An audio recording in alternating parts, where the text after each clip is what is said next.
Number 1 13,000 ଶସ୍ତା ହେଲା ରୂପା। ସୁନା ଦରରେ ବଡ଼ ହ୍ରାସ। ଆମେରିକା ରାଷ୍ଟ୍ରପତି ଡୋନାଲ୍ଡ ଟ୍ରମ୍ପଙ୍କ ସମ୍ବୋଧନ ପରେ ସେୟାର ମାର୍କେଟରେ ଝଡ଼। ଅଚାନକ ଖସିଲା ସୁନା ରୂପା ଦର। ଏମ୍ସିଏକ୍ସ ବଜାରରେ ଝଡ଼। 13,000 ଟଙ୍କା ଶସ୍ତା ହେଲା ରୂପା। ଏବେ ରୂପା କିଲୋ ପିଛା 2,29,888 ଟଙ୍କା ରହିଛି। ସେହିପରି ସୁନା ଦରରେ ମଧ୍ୟ ବଡ଼ ହ୍ରାସ ହୋଇଛି। ମଲ୍ଟି କମୋଡିଟି ମାର୍କେଟରେ ସୁନା ଦର 2,200 ଟଙ୍କା ଶସ୍ତା ହୋଇ 10 ଗ୍ରାମ ପିଛା 1,51,161 ଟଙ୍କା ରହିଛି। ନମ୍ବର 2 ଭୀଷଣ ବର୍ଷା ସହ ଗୁଳୁଗୁଳି ଏବଂ ଅସହ୍ୟ ଗରମ ପାଇଁ ୟେଲୋ ଆଲର୍ଟ। ଆଗକୁ କଲବଲ କରିବ ଗରମ ଗୁଳୁଗୁଳି। ବର୍ଷାର ପ୍ରକୋପ ମଧ୍ୟ ରହିବ। ଓଡ଼ିଶାର ଉପକୂଳବର୍ତ୍ତୀ ଜିଲ୍ଲାଗୁଡ଼ିକରେ ପ୍ରବଳ ଗୁଳୁଗୁଳି ଏବଂ ଅସହ୍ୟ ଗରମ ଅନୁଭୂତି ହୋଇଥିବା ବେଳେ ଆସନ୍ତା 24 ଘଣ୍ଟା ପାଇଁ ବାଲେଶ୍ୱର, ଭଦ୍ରକ, କେନ୍ଦ୍ରାପଡ଼ା, ଜଗତସିଂହପୁର ଜିଲ୍ଲା ପାଇଁ ଗରମ ଓ ଗୁଳୁଗୁଳି ପାଇଁ ଏହି 4 ଜିଲ୍ଲାକୁ ଜାରି ହୋଇଛି ୟେଲୋ ଆଲର୍ଟ। ତେବେ ମୟୂରଭଞ୍ଜ, କେନ୍ଦୁଝର, ମାଲକାନଗିରି, କୋରାପୁଟ, ରାୟଗଡ଼ା, କନ୍ଧମାଳ, କଳାହାଣ୍ଡି, ନୂଆପଡ଼ା, ବଲାଙ୍ଗୀର, ନବରଙ୍ଗପୁର, ବରଗଡ଼ ଜିଲ୍ଲାର କେତେକ ସ୍ଥାନରେ କାଳବୈଶାଖୀ ସହ ବର୍ଷାର ସମ୍ଭାବନା ରହିଛି। ନମ୍ବର 3 ରାଜ୍ୟରେ ସଖାଳୁଆ ହେଲା ସ୍କୁଲ। ରାଜ୍ୟରେ ପ୍ରବଳ ଗ୍ରୀଷ୍ମ ପ୍ରବାହକୁ ଦୃଷ୍ଟିରେ ରଖି ଏଣିକି ସମସ୍ତ ସ୍କୁଲରେ ସଖାଳୁଆ ପାଠପଢ଼ା ଆରମ୍ଭ ହେବ। ବିଦ୍ୟାଳୟ ଓ ଗଣଶିକ୍ଷା ବିଭାଗର ନୂତନ ନିର୍ଦ୍ଦେଶାନାମା ଅନୁଯାୟୀ ବର୍ତ୍ତମାନ ସ୍କୁଲଗୁଡ଼ିକ ସକାଳ 6:30ରେ ଆରମ୍ଭ ହୋଇ ଦିନ 10ଟା ପର୍ଯ୍ୟନ୍ତ ଚାଲିବ। ପୂର୍ବରୁ ସ୍କୁଲ ସମୟ ଅଧିକ ଥିବା ବେଳେ ଖରା ବଢ଼ିବା ଯୋଗୁଁ ପିଲାମାନେ ଘରକୁ ଫେରିବା ସମୟରେ ଅଂଶୁଘାତର ଶିକାର ହେବାର ଆଶଙ୍କା ଥିଲା। ଏହି ନୂଆ ସମୟସୂଚୀ ଗ୍ରୀଷ୍ମ ଛୁଟି ଆରମ୍ଭ ହେବା ପର୍ଯ୍ୟନ୍ତ ବଳବତ୍ତର ରହିବ ବୋଲି ସରକାର ସ୍ପଷ୍ଟ କରିଛନ୍ତି। ଗଣଶିକ୍ଷା ସଚିବ ଏହି ସୂଚନା ଦେବା ସହ ରାଜ୍ୟର ସମସ୍ତ ଜିଲ୍ଲାପାଳଙ୍କୁ ଏହି ନିର୍ଦ୍ଦେଶ କଡ଼ାକଡ଼ି ଭାବରେ ପାଳନ କରିବାକୁ ଚିଠି ଲେଖିଛନ୍ତି। ବିଦ୍ୟାଳୟଗୁଡ଼ିକରେ ପାନୀୟ ଜଳ ଓ ଅନ୍ୟାନ୍ୟ ଜରୁରୀ ସୁବିଧା ପ୍ରତି ଧ୍ୟାନ ଦେବାକୁ ମଧ୍ୟ ପରାମର୍ଶ ଦିଆଯାଇଛି। ନମ୍ବର 4 ରାଜ୍ୟରେ ଆଉ 1,899 ନୂଆ ଅଙ୍ଗନବାଡ଼ି କେନ୍ଦ୍ର ଲୋକାର୍ପିତ। ରାଜ୍ୟର ଅଙ୍ଗନବାଡ଼ି ଭିତ୍ତିଭୂମିକୁ ସୁଦୃଢ଼ କରିବା ପାଇଁ ସରକାର ଏକ ବଡ଼ ପଦକ୍ଷେପ ଗ୍ରହଣ କରିଛନ୍ତି। ତୃତୀୟ ପର୍ଯ୍ୟାୟରେ ରାଜ୍ୟର 1,899ଟି ନୂତନ ଅଙ୍ଗନବାଡ଼ି ଗୃହକୁ ଆଜି ଉପମୁଖ୍ୟମନ୍ତ୍ରୀ ପ୍ରଭାତୀ ପରିଡ଼ା ଉଦ୍ଘାଟନ କରିଛନ୍ତି। ଲୋକସେବା ଭବନରେ ଆୟୋଜିତ ସ୍ୱତନ୍ତ୍ର କାର୍ଯ୍ୟକ୍ରମରେ ଭିଡ଼ିଓ କନଫରେନ୍ସିଂ ଜରିଆରେ ସମସ୍ତ କେନ୍ଦ୍ରର ଶୁଭାରମ୍ଭ କରାଯାଇଛି। ନମ୍ବର 5 ଯୋଗାଣ ମନ୍ତ୍ରୀଙ୍କ ବଡ଼ ସୂଚନା। ସହରାଞ୍ଚଳରେ ପିଏନ୍ଜି ସଂଯୋଗ ବାଧ୍ୟତାମୂଳକ। ସବୁ ସହରାଞ୍ଚଳକୁ ପିଏନ୍ଜି ସଂଯୋଗ ଯୋଗାଇ ଦିଆଯିବ। ତୈଳ କମ୍ପାନୀ ସହ ବୈଠକ ପରେ ଯୋଗାଣ ମନ୍ତ୍ରୀଙ୍କ ବଡ଼ ସୂଚନା। ସହରାଞ୍ଚଳରେ 3 ମାସ ମଧ୍ୟରେ ପିଏନ୍ଜି ସଂଯୋଗ ପାଇଁ କୁହାଯାଇଛି। କେନ୍ଦ୍ର ସରକାରଙ୍କ ନିର୍ଦ୍ଦେଶ ଅନୁଯାୟୀ ସହରାଞ୍ଚଳରେ ପିଏନ୍ଜି ସଂଯୋଗକୁ ବାଧ୍ୟତାମୂଳକ କରାଯାଇଛି। ମନ୍ତ୍ରୀଙ୍କ ସୂଚନା ଅନୁଯାୟୀ ଯେଉଁ ଖାଉଟି ପିଏନ୍ଜି ସଂଯୋଗ ନେବେ ସେମାନେ ଆଉ ଏଲ୍ପିଜି ବ୍ୟବହାର କରିପାରିବେ ନାହିଁ। ନମ୍ବର 6 15 ବର୍ଷ ପରେ ଆରମ୍ଭ ହେଲା ଜନଗଣନା। ପ୍ରଥମ ଦିନରେ 17,000 ଲୋକ ହେଲେ ଗଣା। ଦେଶବ୍ୟାପୀ ବହୁ ପ୍ରତୀକ୍ଷିତ ଜନଗଣନା ପ୍ରକ୍ରିୟା ଆରମ୍ଭ ହୋଇଥିବା ବେଳେ ଓଡ଼ିଶାରେ ଏହାକୁ ନେଇ ଏକ ବଡ଼ ଅପଡେଟ୍ ସାମ୍ନାକୁ ଆସିଛି। ପ୍ରଥମ ଦିନରେ ହିଁ ରାଜ୍ୟରେ ପ୍ରାୟ 17,000 ଲୋକଙ୍କ ଗଣନା ହୋଇଛି। ଆତ୍ମଗଣନା ପ୍ରକ୍ରିୟାରେ ଅଧିକରୁ ଅଧିକ ସାମିଲ ହେବା ପାଇଁ ସାଧାରଣ ଲୋକଙ୍କୁ ଅପିଲ କରିଛନ୍ତି ମୁଖ୍ୟ ଶାସନ ସଚିବ। ଡିଜିଟାଲ ପ୍ରକ୍ରିୟାରେ ଜନଗଣନା କରିଥିବା ନେଇ ସୂଚନା ଦେଇଛନ୍ତି ଜନଗଣନା ନିର୍ଦ୍ଦେଶକ ନିଖିଲ ପବନ କଲ୍ୟାଣ। ଦୀର୍ଘ 15 ବର୍ଷ ପରେ ସାରା ଦେଶରେ ଆସନ୍ତାକାଲିଠୁ ଜନଗଣନା ଆରମ୍ଭ ହୋଇଥିବା ବେଳେ ଓଡ଼ିଶାରେ ରାଜ୍ୟପାଳଙ୍କଠାରୁ ଆରମ୍ଭ ହୋଇଛି ପ୍ରକ୍ରିୟା। ନମ୍ବର 7 ବଜ୍ରାଘାତ ପୂର୍ବରୁ ଆଗୁଆ ଆସିବ ସତର୍କ ସୂଚନା। ଦେଶରେ ବଜ୍ରପାତ କାରଣରୁ ପ୍ରତିବର୍ଷ ଶହ ଶହ ଲୋକଙ୍କ ପ୍ରାଣହାନି ହୋଇଥାଏ। ତେବେ ଭାରତ ପାଣିପାଗ ବିଭାଗ ଏକ ଭାରତୀୟ ଉଷ୍ମକଟିକ ବନ୍ଦୀୟ ପାଣିପାଗ ଅନୁଷ୍ଠାନ ପକ୍ଷରୁ ଦାମିନୀ ନାମକ ଏକ ସ୍ୱତନ୍ତ୍ର ମୋବାଇଲ ଆପ୍ ଲଞ୍ଚ କରାଯାଇଛି। ଏହି ଆପ୍ ସମଗ୍ର ଦେଶରେ ବଜ୍ରପାତ ସମ୍ବନ୍ଧୀୟ ଘଟଣା ଉପରେ ନଜର ରଖିବ। ଏହି ଆପ୍ ଭାରତୀୟ ଉଷ୍ମକଟିବନ୍ଧୀୟ ପାଣିପାଗ ଅନୁଷ୍ଠାନ ଦ୍ୱାରା ବିକଶିତ କରାଯାଇଛି। ଦାମିନୀ ଆପ୍ ସମଗ୍ର ଦେଶରେ ବଜ୍ରପାତ ସମ୍ବନ୍ଧୀୟ ଘଟଣା ଉପରେ ନଜର ରଖିବ, ଯାହା ଆପଣଙ୍କୁ ଆପଣଙ୍କ ସ୍ଥାନରୁ 29ରୁ 40 କିଲୋମିଟର ବ୍ୟବସାୟ ମଧ୍ୟରେ ସମ୍ଭାବ୍ୟ ବଜ୍ରପାତ ହେଲେ ଆପଣଙ୍କୁ ଜିପିଏସ୍ ମାଧ୍ୟମରେ 40 ମିନିଟ୍ ପୂର୍ବରୁ ଆଗୁଆ ସତର୍କ ସୂଚନା ପଠାଇବ, ଯାହାଦ୍ୱାରା ଆପଣ ବଜ୍ରପାତ ହେବା ସମୟରେ କୌଣସି ସୁରକ୍ଷିତ ସ୍ଥାନରେ ଆଶ୍ରୟ ନେଇପାରିବେ। ତେବେ ଆପଣଙ୍କୁ କେବଳ ପ୍ଲେ ଷ୍ଟୋରରେ କିମ୍ବା ଆପ୍ ଷ୍ଟୋରରୁ ଏହି ଆପ୍ ଡାଉନଲୋଡ୍ କରିବା ସହ ପଞ୍ଜୀକରଣ କରିବାକୁ ହେବ। ନମ୍ବର 8 ଗ୍ରୀଷ୍ମ ଋତୁରେ ଯାତ୍ରୀଙ୍କ ବର୍ଦ୍ଧିତ ଚାହିଦା ପୂରଣ ନିମନ୍ତେ ଚାଲିବ ସ୍ପେଶାଲ ଟ୍ରେନ୍। ଗ୍ରୀଷ୍ମ ଋତୁରେ ଯାତ୍ରୀଙ୍କ ବର୍ଦ୍ଧିତ ଚାହିଦା ପୂରଣ ନିମନ୍ତେ ଏବଂ ଯାତ୍ରା ସୁବିଧା ଯୋଗାଇବା ଉଦ୍ଦେଶ୍ୟରେ ପୂର୍ବୋତ୍ତର ରେଲପଥ ପକ୍ଷରୁ ଛଅଟି ସ୍ୱତନ୍ତ୍ର ଟ୍ରେନ୍ ସେବା ସମ୍ପ୍ରସାରଣ କରିବାକୁ ନିଷ୍ପତ୍ତି। ସେଗୁଡ଼ିକ ହେଲା ଭୁବନେଶ୍ୱର ଯଶବନ୍ତପୁର ସ୍ପେଶାଲ ଆସନ୍ତା 27 ଜୁନ୍ ଏବଂ ଯଶବନ୍ତପୁର ଭୁବନେଶ୍ୱର ସ୍ପେଶାଲ 29 ଜୁନ୍ ପର୍ଯ୍ୟନ୍ତ ଗଡ଼ିବ। ସମ୍ବଲପୁର ଇରୋଡ଼ ସ୍ପେଶାଲ 27 ମେ ଏବଂ ଇରୋଡ଼ ସମ୍ବଲପୁର ସ୍ପେଶାଲ 29 ମେରେ ବୃଦ୍ଧି କରାଯାଇଛି। ସେହିପରି ବିଶାଖାପାଟଣା ଶାଲିମାର ସ୍ପେଶାଲ 30 ଜୁନ୍ ଏବଂ ଶାଲିମାର ବିଶାଖାପାଟଣା ସ୍ପେଶାଲ ମଧ୍ୟ ଜୁନ୍ 30 ପର୍ଯ୍ୟନ୍ତ ଯାତ୍ରୀ ସେବା ଯୋଗାଇବ। ତେବେ ପୂର୍ବ ସମୟ ରହଣି ସ୍ଥାନ ଏବଂ କୋଚ୍ ସଂରଚନା ଅପରିବର୍ତ୍ତିତ ରହିଛି। ନମ୍ବର 9 ଆଜି ସରିବ ମ୍ୟାଟ୍ରିକ୍ ଖାତା ଦେଖା। ମେ ଦ୍ୱିତୀୟ ସପ୍ତାହ ସୁଦ୍ଧା ପ୍ରକାଶ ପାଇବ ଫଳ। ଆଜି ସରିବ ମ୍ୟାଟ୍ରିକ୍ ସବଜେକ୍ଟିଭ୍ ପରୀକ୍ଷାର ଉତ୍ତର ଖାତା ଦେଖା। ମାର୍ଚ୍ଚ 19ରୁ ଏହି ମୂଲ୍ୟାଙ୍କନ ପ୍ରକ୍ରିୟା ରାଜ୍ୟର 30ଟି ଯାକ ଜିଲ୍ଲାର 50ଟି ମୂଲ୍ୟାଙ୍କନ କେନ୍ଦ୍ରରେ ଚାଲି ଆସୁଛି। ମ୍ୟାଟ୍ରିକ୍ ସହ ଆରମ୍ଭ ହୋଇଥିବା SO/SEO ମଧ୍ୟମ ଖାତା ଦେଖା ଇତିମଧ୍ୟରେ ଶେଷ ହୋଇସାରିଥିବାର ବୋର୍ଡ କର୍ତ୍ତୃପକ୍ଷ କହିଛନ୍ତି। ମୂଲ୍ୟାଙ୍କନ ପାଇଁ ବୋର୍ଡ ପକ୍ଷରୁ 12,200 ବରିଷ୍ଠ ଶିକ୍ଷକଙ୍କୁ ନିଯୁକ୍ତି ଦିଆଯାଇଛି।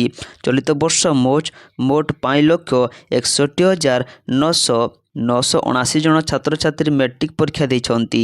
3,082 କେନ୍ଦ୍ରର ବ୍ୟବସ୍ଥା କରାଯାଇଥିଲା। ମେ ଦ୍ୱିତୀୟ ସପ୍ତାହ ସୁଦ୍ଧା ପ୍ରକାଶ ପାଇବ ଫଳ। ନମ୍ବର 10 ଟ୍ରମ୍ପଙ୍କ ବୟାନ ପରେ ଭୁଷୁଡ଼ିଲା ବଜାର, ବଢ଼ିଲା ଅଶୋଧିତ ତେଲ ରେଟ୍। ଟ୍ରମ୍ପଙ୍କ ଘୋଷଣା ପରେ ସେୟାର ମାର୍କେଟରେ ହାହାକାର, ନିବେଶକଙ୍କ 9 ଲକ୍ଷ କୋଟି ସ୍ୱାହା। ଯୁଦ୍ଧ ଜାରି ରହିବ ଟ୍ରମ୍ପଙ୍କ ସିଗ୍ନାଲ ପରେ ଖସିଲା ଭାରତୀୟ ପୁଞ୍ଜିବାର। ଖୋଲୁ ଖୋଲୁ ମାର୍କେଟ କ୍ରାସ୍। ଗତକାଲି ବୁଧବାର ବୃଦ୍ଧି ପରେ ସେନ୍ସେକ୍ସ ଆଜି ପ୍ରାୟ 1,400 ପଏଣ୍ଟ ଏବଂ ନିଫ୍ଟି 22,250 ତଳକୁ ଖସିଯାଇଛି।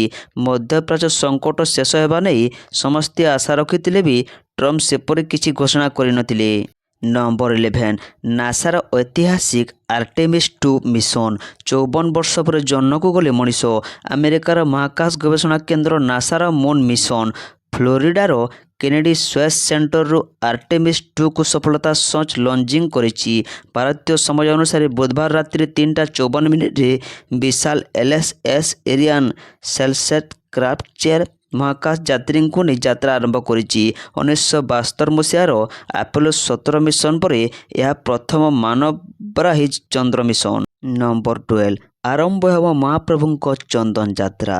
ପୁଷ୍କରିଣୀରେ ବୁଡ଼ି ରହିଥିବା ଡଙ୍ଗାକୁ ପାଣିରୁ ବାହାର କଲେ ଭୈସେବକ। ଆରମ୍ଭ ହେବ ମହାପ୍ରଭୁଙ୍କ ଚନ୍ଦନ ଯାତ୍ରା। ଆଜି ପବିତ୍ର ଚୈତ୍ର ପୂର୍ଣ୍ଣିମା। ମହାପ୍ରଭୁଙ୍କ ଗ୍ରୀଷ୍ମକାଳୀନ ଚନ୍ଦନ ଯାତ୍ରା ନିମନ୍ତେ ପ୍ରସ୍ତୁତି ଆରମ୍ଭ। ବର୍ଷତ ମାସ ନରେନ୍ଦ୍ର ପୁଷ୍କରିଣୀରେ ବୁଡ଼ି ରହିଥିବା ନନ୍ଦା, ଭଦ୍ରା ଏବଂ ବୈଜୟନ୍ତୀ ଡଙ୍ଗାଙ୍କୁ ପାଣିରୁ ବାହାର କରିଛନ୍ତି ଭୈସେବକମାନେ। ନରେନ୍ଦ୍ର ପୁଷ୍କରିଣୀରେ 21 ଦିନ ଚାପ ଅନୁଷ୍ଠିତ ହେବା ପରେ ଶ୍ରୀମନ୍ଦିର ଭିତରେ ମଧ୍ୟ ଭିତର ଚନ୍ଦନ ଯାତ୍ରା ମହାପ୍ରଭୁଙ୍କ ସ୍ନାନଯାତ୍ରା ପୂର୍ବ ଦିନ ଯାଏ ଅନୁଷ୍ଠିତ ହୋଇଥାଏ। ନମ୍ବର 13 ମଧ୍ୟପ୍ରାଚ୍ୟ ଯୁଦ୍ଧ। 2ରୁ 3 ସପ୍ତାହରେ ହେବ ବଡ଼ ଆକ୍ରମଣ। ମଧ୍ୟପ୍ରାଚ୍ୟର ଭୂ ରାଜନୈତିକ ସ୍ଥିତିକୁ ସମ୍ପୂର୍ଣ୍ଣ ରୂପେ ବଦଳାଇ ଦେଇଛି ଇରାନ ଆମେରିକା ଇସ୍ରାଏଲ ଯୁଦ୍ଧ। ତେବେ ଇରାନ ସହିତ ଯୁଦ୍ଧରେ ଆମେରିକା ବିଜୟ ହାସଲ କରିଛି।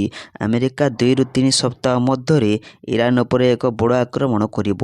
ଇରାନର କ୍ଷେପଣାସ୍ତ୍ର ଏବଂ ଡ୍ରୋନ୍ କ୍ଷମତା ଏବଂ ଏହାର ନୌସେନାକୁ ନିରପେକ୍ଷ କରାଯାଇଛି। ନମ୍ବର 14 ଫେରାର କଏଦୀ ଗିରଫ। ହୃଷିକେଶରୁ ଗିରଫ ହେଲା ଚୌଦାର ସର୍କଲ ଜେଲରୁ ଫେରାର ଥିବା କଏଦୀ। 6 ମାସ ପରେ ପୁଲିସକୁ ମିଳିଲା ସଫଳତା। ହୃଷିକେଶରୁ ଗିରଫ ହେଲା ଚୌଦାର ସର୍କଲ ଜେଲ ଫେରାର ଥିବା କଏଦୀ।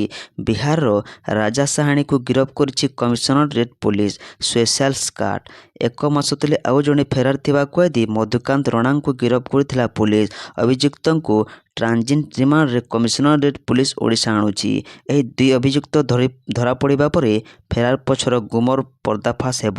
ସୂଚନା ମୁତାବକ ଅଭିଯୁକ୍ତ 2 ଜଣ ଜେଲ୍ ଗ୍ରିଡ୍ କାଟି ଯୋଜନାବଦ୍ଧ ଭାବରେ ଚମ୍ପଟ ମାରିଥିଲେ। ଦଶହରା ଭସାଣୀ ଦିନ ସକାଳୁ ଜେଲରୁ ଚମ୍ପଟ ମାରିଥିଲେ।